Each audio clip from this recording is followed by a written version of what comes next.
हा खरा प्रश्न आहे। तर मुंबईमध्ये मुंबई महानगरपालिका निवडणुकांच्या पार्श्वभूमीवरती मराठीचा मुद्दा तापलेला असताना मुंबईजवळच्या ठाण्यामध्ये एका परप्रांतीय रिक्षा चालकानं थेट राज ठाकरेंना शिवीगाळ केलेली आहे आणि मराठी माणसांच्या विरोधात आपलं मत व्यक्त केलेलं आहे। हा रिक्षा चालक मुंबईजवळच्या ठाणे परिसरातला आहे।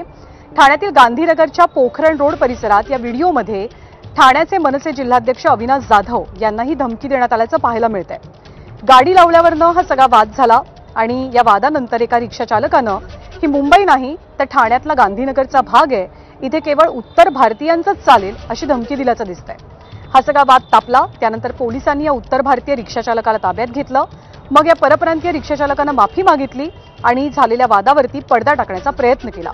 मनसेचे जिल्हाध्यक्ष अविनाश जाधवांनी मात्र भाजपकडनं हा सगळा वाद निर्माण करण्याचा प्रयत्न सुरू आहे असा आरोप केला। हे सगळं भारतीय जनता पक्षाकडनं सुरू आहे। हे भारतीय जनता पक्षाचे जे काही नेते जे काही स्टेटमेंट करतात ना सगळीकडे, त्याच्यामुळे यांची हिंमत वाढते। आणि त्यात भारतीय जनता पक्षाला तेच हवं आहे की या महाराष्ट्रात मुंबई ठाण्यासारख्या परिसरात उत्तर भारतीय आणि मराठी असा वाद क्रिएट व्हावा आणि त्यातून उत्तर भारतीय लोकांची सहानुभूती मिळावी आणि मतं जुळीत पडावी, यासाठीच हे असे लोक स्टेटमेंट करत असतात। राजसाहेबांच्या बाबतीत बोलायची हिंमत या महाराष्ट्रात या ठाण्यात करेल तो कुठे आहे याचा आम्ही कधीही विचार करणार नाही। तो जगातल्या कुठल्याही कोपऱ्यात असेल, त्याला महाराष्ट्र सैनिक चोप दिल्याशिवाय राहणार नाही। आणि आताही तेच घडलेलं आहे। मी परत सांगतो, आमच्या नादाला लागू नका।